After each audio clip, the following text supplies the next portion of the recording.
Hi hello నమస్తే welcome to UTV. Telangana Andhra Pradesh రాష్ట్రంలో జరుగుతున్నటువంటి కొన్ని రాజకీయ పరిణామాల్ని ఒకసారి గమనించేటువంటి ప్రయత్నం చేద్దాం. నిన్నటికి నిన్న కేసీఆర్ గారికి కరెంటు నోటీసులు ఇచ్చింది కరెంటుకు సంబంధించినటువంటి డిపార్ట్మెంట్. సో ఏం జరిగింది అసలు కరెంట్లో? ఛత్తీస్గఢ్ నుంచి మీరు ఎంత కరెంటు తీసుకున్నారు, ఎందుకు తీసుకోవాల్సి వచ్చింది, ఆ కరెంట్ని మీరు ఎట్లా డిస్ట్రిబ్యూట్ చేశారని చెప్పేసి కొన్ని వివరాలు అయితే కోరుతూ కేసీఆర్ గారికి నోటీసులు అందించింది. నోటీసులు అందించిన వెంటనే చాలా వరకు చర్చ ఏం జరిగిందంటే కేసీఆర్ గారు కూడా త్వరలో అరెస్ట్ కాబోతా ఉన్నారు అనేటువంటి ఊహాగానాలు అయితే పెద్ద ఎత్తున వినిపించాయి. ఇప్పటికే కవిత ఒక పక్క జైల్లోనే ఉంది, మరోపక్క కేసీఆర్కి నోటీసులు రావడం, మరోపక్క కేటీఆర్కి కూడా నేడో రేపు ఫోన్ ట్యాపింగ్లో నోటీసులు రాబోతా ఉన్నాయని చెప్పేసి ఒక పక్క పెద్ద ఎత్తున చర్చ జరుగుతూ ఉంది. తీన్మార్ మల్లన్న, అదే క్యూ న్యూస్ అధినేత, అదేవిధంగా జర్నలిస్ట్గా చెప్తున్నటువంటి తీన్మార్ మల్లన్న కూడా ఎమ్మెల్సీగా ప్రమాణ స్వీకారం చేయడము, అదేవిధంగా కొంతమేరకు విద్యార్థులు కూడా నిన్న మొన్న ఉద్యోగాల విషయంలో కూడా కొంత గందరగోళమైనటువంటి పరిస్థితి కూడా మనం తెలంగాణ రాష్ట్రంలో ముఖ్యంగా చూస్తూ వస్తున్నాం. ముఖ్యంగా అధికార పార్టీకి సంబంధించి రైతు రుణమాఫీ విషయంలో కూడా కొంత డెడ్ లైన్ అయితే వస్తూ ఉంది. అంటే రేవంత్ రెడ్డి గారు చెప్పినట్లు ఆగస్టు 15 లోపు రైతు రుణమాఫీ చేస్తామని ఏదైతే చెప్పినారో వారు పర్టికులర్ గా ఒక డేట్ అయితే చెప్పబోతా ఉన్నారు, నేడో రేపో.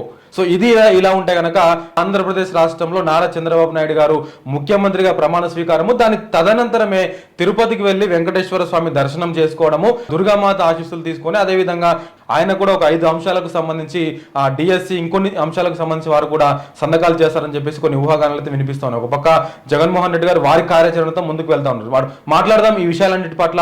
నా ముందు మాట్లాడడానికి జై స్వరాజ్ పార్టీ జాతీయ అధ్యక్షులు కాసాని శ్రీనివాస్ గారు ఉన్నారు. వారిని అడిగి ఈ విషయాల పట్ల ఇంకొంతమంది విశ్లేషణ చేసేటువంటి ప్రయత్నం అయితే చేద్దాం. సార్ నమస్తే.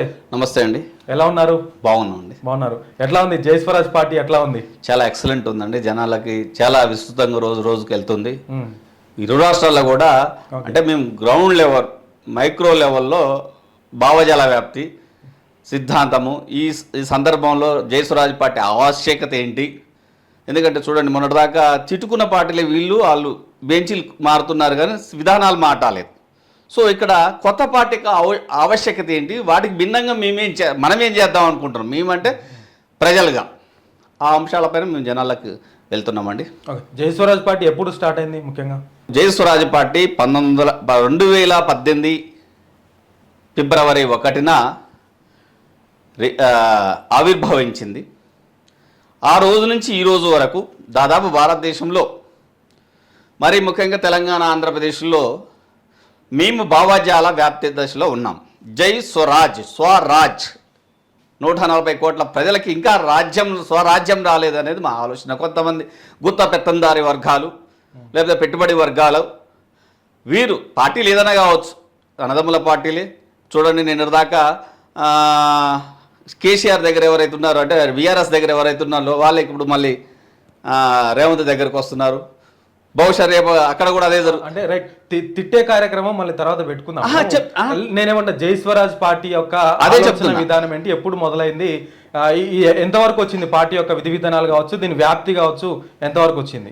నేను దాని రిలేటెడ్ ఇట్లాంటి అంటే గుత్త పెత్తందారి వర్గాల మధ్యనే పెత్తనం కొనసాగుతుంది కాబట్టి వాటికి భిన్నంగా ప్రజారాజ్యం, స్వరాజ్యం రావాలనే ఉద్దేశంతో జై స్వరాజ్ తీసుకొచ్చాము. జనాలకు పోతూనే ఉంది. మా ఆలోచన విధానాలు చాలామంది ఆశీర్వదిస్తున్నారు, అప్రిషియేషన్ చేస్తున్నారు. ఇంకా చెప్పాలంటే ఈ 6 ఏళ్ల ప్రయాణంలో మేమేమైతే చెప్తున్నామో అవి ఏ పార్టీలైనా ఆచరించాయా లేవా పక్కన పెడితే ప్రకటించాయి. వాళ్ళ బడ్జెట్లలో ప్రకటించాయి, వాళ్ళు మేనిఫెస్టోలో ప్రకటించాయి. వాళ్ళు ప్రకటించే నాటికి మేము అప్పటికే ఒక 6 నెలల ముందో సంవత్సరం ముందో 6 ఏళ్ల ముందో చెప్పుంటాం. ఉదాహరణకి ఏంటంటే ప్రతి కుటుంబానికి కనీసం బతుకు భరోసా ఉండాలనేది ఇటీవల ఎన్నికల్లో మేము 6 నెలల క్రితం ఇచ్చినటువంటి ఏది ఒక హామీ కాదు, ఒక డిమాండ్ ఈ దేశంలో ప్రభుత్వం తీసుకురావాలనేది. మొన్న కాంగ్రెస్ ప్రభుత్వం దాన్ని అడాప్ట్ చేసుకున్నది. మా పథకాన్ని వాళ్ళు చెప్తున్నారు ఇప్పుడు.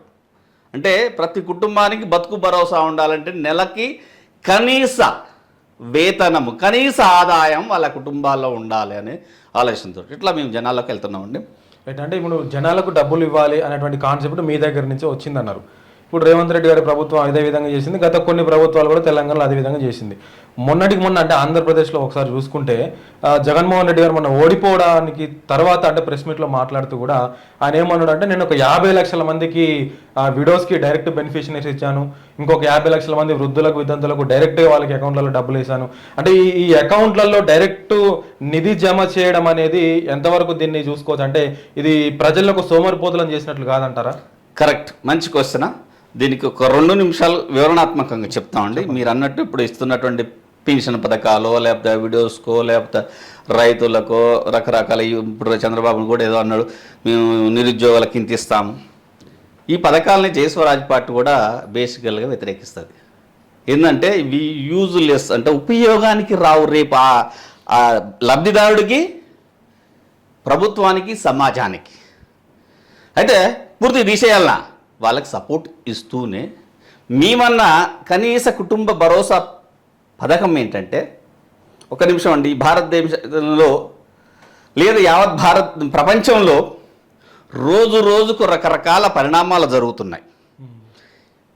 దానికంటే ముందు ఈ సంపద అంతా కూడా సపోజ్ 140 కోట్ల మంది ఈ భారతదేశంలో ఉన్నట్లయితే, భారతదేశంలో ఉన్న జీడిపి అందామా లేదా మొత్తం ఉత్పత్తి అందామా, ఇదంతా ఈ ప్రజలది. ఎవరో సపోజ్ పిఎం మోడీదో, ఇక్కడ సీఎం రేవంత్దో, అక్కడ చంద్రబాబుదో, లేపు కాసాని శ్రీనివాసరావు గౌడ్దో కాదు, లేదా కొంతమంది గుత్త పెత్తందారి వర్గాలది కాదు.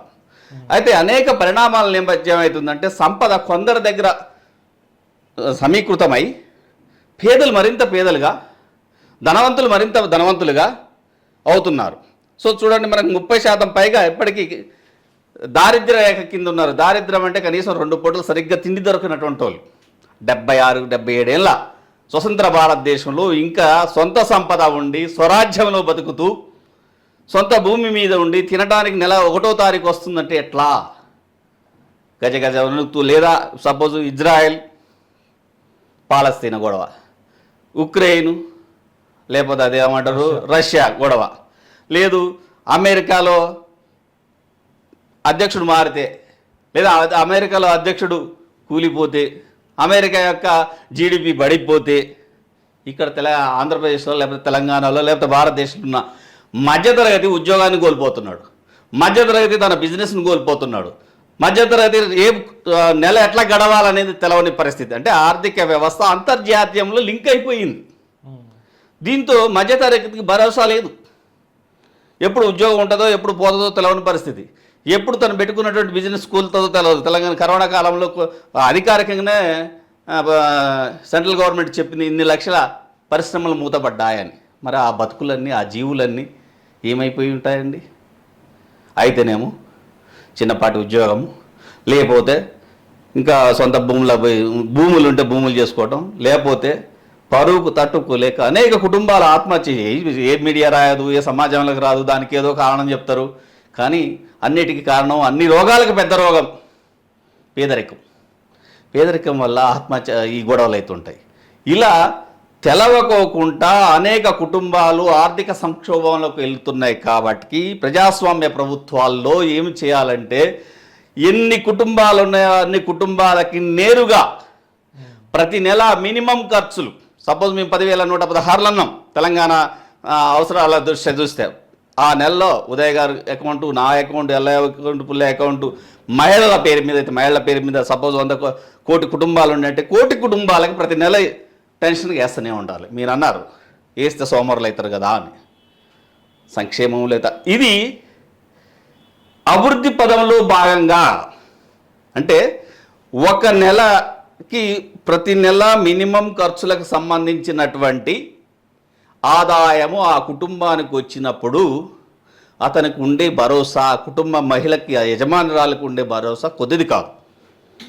ఈ నెల సగం రెంట్ కట్టుకుంటాం, సగం పిల్లలకు పాలు, బియ్యం ఇవి తెచ్చుకొని తినటం, పడుకోవడానికి ఇది సరిపోద్ది. అప్పుడు భార్య భర్తలు కూర్చొని ఏం చేద్దామమ్మా, నేను పనికి పోతా, నువ్వో పనికి పో, నీకు 10,000 నాకు 10,000, అంటే సమాజ నిర్మాణానికి వెళ్ళిపోతుంటాం. ఇక్కడ ఈ 10,000 ప్రభుత్వం ఇచ్చినా కానీ వాళ్ళను ఉత్పత్తి రంగం వైపు తీసుకొస్తాం. ప్రతి కుటుంబానికి, ప్రతి ఒక్కరికి ఆధునిక ప్రభుత్వాల్లో ఇది ఉపాధి భరోసా ఇవ్వాలనే ప్రాథమిక హక్కు కూడా ఈవెన్ మన భారత రాజ్యాంగం రాసేటప్పుడు కూడా వచ్చింది. ఇది ఉపాధి అనుకోవచ్చు, ఉత్తగా గాలికి ఇచ్చేసి కొందరికి ఇచ్చి కొందరికి ఇవ్వకుండా కాదు. ఎన్ని కుటుంబాలు ఉంటే అపర కుబేరుడు దగ్గర నుంచి పేదోడు దగ్గర ఇచ్చేయండి. ఫస్ట్ నేను 1,00,000 కోట్లకు అధిపతిని, లేదా నెలకి నాకు ₹1,00,00,000 ఆదాయం వస్తుంది, లేదా మీకు వస్తుంది, తీసుకోవాలన్నా వద్దా అనేది మీ విచక్షణ. ఈ ₹10,000 తీసుకుంటే ఏంటి అనేది ప్రభుత్వం పరదారుగా. సో ఈ లెక్కన మేము అట్లా లెక్కేసిన పెద్ద బడ్జెట్ పైన సమస్య పడేది కాదు. దీనివల్ల ఏమవుతుందంటే పేదరిక నిర్మూలనకి ఇమ్మీడియట్గా పునాదులు పడతాయి. అంటే మీ అంచనాల ప్రకారం ఒక కుటుంబానికి ఒక ₹10,000 ఇస్తే ఆ కుటుంబం ఆర్థికంగా ఎదగొచ్చు అనేది మీ ఆలోచన. అంటే ఇంత ముందున్న ప్రభుత్వాలు ఏవి ఆ దిశగా ఆలోచన చేయలేదంటారా? ఒకటి. రెండవ అంశము, మీరు అన్నటువంటి 10,000కి ఇంకొక 100 రెట్లు కలిపి 10 లక్షలు ఇచ్చిన ప్రభుత్వం కూడా ఉన్నది.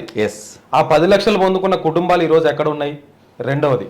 ఇంకా మూడవ అంశం ఏంటి అని అంటే, ఒక వ్యక్తికి నేరుగా మనం ఒక ₹10,000 ఉచితంగా ఇస్తే గనక, ఒక 10,000, 5,000, 2,000 ఉచితంగా ఇస్తే గనక వాడు తన కనీస అవసరాల నిమిత్తం వాడుకుంటున్నాడా, లేదంటే వాళ్ళ ఇష్టం వచ్చినటువంటి అవసరాల నిమిత్తం వాడుకొని దాన్ని డిస్మాంటిల్ చేసేటువంటి ప్రయత్నం చేస్తున్నాడా? మూడవ అంశం. వెరీ గుడ్ క్వశ్చన్ అండి. మీరు ఫస్ట్ క్వశ్చన్ ఏమన్నారు? ఈ ₹10,000 ఇచ్చేటువంటి ప్రభుత్వాలు లేవా? ఓకే, ఈ ఆలోచనలు లేవా అని. వాస్తవానికి ఇచ్చిన ప్రభుత్వాలు కూడా ఉన్నాయి కదా. 10,000 ఇచ్చిన ఈ ప్రపంచంలో 10,000 ప్రతి కుటుంబానికి ప్రతి నెల టెన్షన్గా నిరంతరముగా ఏ ప్రభుత్వం వచ్చినా మారినా ఇది ఆగకుండా జరిగే పథకము ఈ ప్రపంచంలో ఇంకెక్కడా లేదు. అంటే కొద్ది రోజులైతే కంటిన్యూ చేసిరు కదా. 10,000 ఇచ్చి దగ్గర 10 లక్షలు ఇచ్చారు కుటుంబం. అదే చెప్పుకొస్తున్నారు మీరు. అది రెండో క్వశ్చన్ దానికి వస్తున్నా. ఈ ప్రపంచంలో ఏ ప్రభుత్వము ఏ దేశము కూడా చేయలేదు ఇలా పథకాలకు తాత్కాలికంగా పలానా ఎల్లయ్య ప్రభుత్వం పలానా పుల్లయ్య పార్టీ వచ్చి పెట్టి మళ్ళీ వాళ్ళు బోంగన తీసేసిందనే దాఖలాలు కూడా ఈ ప్రపంచంలో లేవు. ఇటీవల మనకంటే కొంచెము ఒక అభ్యుదయ భావంతో ఆలోచించే బ్రిటన్, కెనడా, లేదా ఆస్ట్రేలియా ఇలాంటి దేశాల్లో చర్చ నడుస్తుంది. ప్రతి కుటుంబానికి బతుకు భరోసా. ఈవెన్ మన బ్రిటన్ ప్రధాని తన పేరు ఉంది, మన రిషి సునాకే ఒక సందర్భంలో అన్నాడు, ఇలాంటి సంక్షోభాల నుంచి దేశ ప్రజల్ని కాపాడుకోవాలంటే ఉన్న ఏకైక మార్గం, మొదటి మార్గం, ప్రతి కుటుంబానికి నెలకి తప్పనిసరిగా మినిమం అష్యూరెన్స్ బతుకు భరోసా కావాల్సినటువంటి అమౌంట్ ప్రభుత్వాలు ఇవ్వాలి. ఆ దిశగా మేము కూడా ఆలోచిస్తున్నామని అతను కూడా ఒక సందర్భంలో మాట్లాడుతూ అన్నాడు. వాళ్ళ దేశంలో కూడా ఆ చట్టం తెచ్చే పనిలో పడ్డాడు తను. సరే, త్వరలో ఎన్నికలు రాబోతున్నాయి, ఎంత దూరం పోద్దా చర్చ నడుస్తుంది. మేధావులు లేదా ఆర్థిక సంబంధించినటువంటి వేత్తలు చూస్తున్నారు. ఈ ప్రపంచంలో ఇంత మటుకు రాలేదు. అయితే మీరు అన్నారు సరే, మీరు 10,000 అంటున్నారు. 10 లక్షలు ఇచ్చిన మొన్న దళిత బంధు ఉదాహరణకి 20 లక్షలు ఇచ్చిన వాళ్ళు ఉన్నారు. లేదా ఎస్సీ ఎస్టీ బీసీ కార్పొరేషన్ల ద్వారా అప్పుడప్పుడు 2 లక్షలు 3 లక్షలు ఇట్లా లోన్లు ఇస్తుంటారు. ఇవి ఎన్ని కుటుంబాలకి ఇచ్చిరు? ఒక్కసారి లంసంగా ఇస్తే వారిని ఎటువైపు ఉపాధి వైపు పంపించారు అనేది ఒక ప్రశ్న. మనమేమంటుండే, ఒక్కసారి ఎవరికి ఒక లంసంగా ఇస్తే ఒక పరిశ్రమ గానో ఒక కంపెనీ గానో పెట్టి ఇస్తున్నట్లయితే దానికి ఒక పద్ధతి ఉంటుంది. సో అట్లా సక్సెస్ అయినట్టుంటాయి, కానీ అది నిరంతరం ఉండదు, ఎక్కువ కూడా ఫెయిల్యూర్ అయింది. అవి మీరు అన్నట్లయితే కరెక్టే. అయితే 1947 దగ్గర నుంచి లేదా ఈ భారతదేశంలో స్వతంత్ర భావం వచ్చిన దగ్గర నుంచి ఈ రోజు దాకా అనేక ప్రభుత్వాలు అనేక పథకాలు ప్రజలకు ఇస్తూనే ఉన్నాయి, ప్రకటిస్తున్నాయి, బడ్జెట్లలో కేటాయిస్తున్నాయి. ఎంత రిలీజ్ చేస్తుంది అన్నది మీలాంటి సీనియర్ జర్నలిస్టులకు చెప్పండి కాదు. ఈవెన్ మొన్న ఎంబీసీ కార్పొరేషన్ పెట్టినాం, మేము 1000 కోట్లు ఇస్తున్నాం అని ఆర్భాటంగా ప్రకటించి ఒక చైర్మన్ నాడు అనౌన్స్ చేసి చైర్మన్కి శాలరీస్ కూడా 3-4 నెలలు ఇవ్వకుంటే తర్వాత కూడా అయితే ఖర్చులు ఇచ్చారు. 1000 కోట్లలో 1000 పైసలు కూడా బడ్జెట్ కేటాయించబడలేదు. సమాజానికి ఏముంటుంది, ఎంబీసీ కార్పొరేషన్కి 1000 కోట్లు ఇచ్చిర్రాట. కానీ ఇప్పటికీ రోడ్ల మీద మన సంచార జాతి బిడ్డలు ఇంకా అడుక్కుని తింటున్నారు. రోడ్ల మీద విన్యాసాలు చేసి వచ్చి చిన్న పిల్లలతో విన్యాసాలు చేసి కడుపు పోషించుకుంటున్నారే. ఆ మాత్రం సోయలేదు ఈ ప్రభుత్వాల వాళ్ళ కుటుంబాలను కూర్చోబెట్టడానికి. సో అందుకనే మనమేమంటున్నట్టే ఇలాంటి పథకాలన్నీ ఫెయిల్యూర్ అయినాయి. ఈ పథకాలు ఒక రేంజ్లో అమలు చేస్తూనే ఫస్ట్ ఈ రాష్ట్రంలో మనకు జనాభా సెన్సెక్స్ ఉన్నాయి, ఎన్ని కుటుంబాలు ఉన్నాయని తెలుస్తుంది, అన్ని రేషన్ కార్డులు ఉన్నాయి, 90 లక్షలు చిల్లర మొన్న చెప్పారు. సరే 1,10,00,000 దాకా ఉండొచ్చు ఉదాహరణకి. వాటిల్లో ఒరిజినల్ డబల్ ఉన్నాయని తీసేసి ఆ కుటుంబాలకు నేరుగా బ్యాంక్ అకౌంట్లో ఇచ్చి చేసినట్లయితే ఫస్ట్ ఈ ఫెయిల్యూర్ అనేది ఉండదు. ఒకసారిగా పోయిన ప్రతి పథకంలో కొంత ఫెయిల్యూర్ శాతం ఉంటుంది. మేజర్ శాతం 60-70% సక్సెస్ అయినా దేశం అభివృద్ధి అయిపోతుంది కదా. వాళ్ళు ఎక్కడికి పోతారు? మళ్ళీ తీసుకొని అయితే ఇంట్లో దాచుకొని దిగుట్లను లేకపోతే పాత కాలంలో ఉన్నటువంటి గుమ్ములలో దాచుకోరు కదా. మళ్ళీ తిండికి పిల్లల అవసరాలకి స్కూళ్ళకి వాడుకునేది ఖర్చు చేస్తున్నారు. రొటీన్ అవుతుంది బడ్జెట్ కూడా. ఉత్పత్తి వాళ్ళే శ్రమించేది. ఇంకోటి ఏంటంటే రేపు కాసాని శ్రీనివాసరావు గౌడే తెలంగాణ రాష్ట్ర ముఖ్యమంత్రి అయింది అనుకుందాం. ఆయన ఇంట్లో నుంచి తెచ్చిపెట్టాడు కదా. ఈ రాష్ట్రంలో ఉన్నటువంటి 4 కోట్ల మంది ప్రజల వివిధ రకాలుగా ఇస్తున్నటువంటి పన్నులు ప్రభుత్వాలు ఉత్పత్తి రంగం నుంచి తీసుకొస్తున్నటువంటి లాభాలు. ఆ మాటకు వస్తే ఒక 30-20 ఏళ్ళుగా ప్రభుత్వాలు కాంట్రాక్టులకు ఇచ్చేసుకొని ప్రభుత్వ రంగ సంస్థలని నిర్వీర్యం చేస్తారు. అదొక సబ్జెక్టు. సో ఇవ్వచ్చు, ఇస్తేనే పేదరిక నిర్మూలనకి ఫస్ట్ పునాదులు పడతాయి.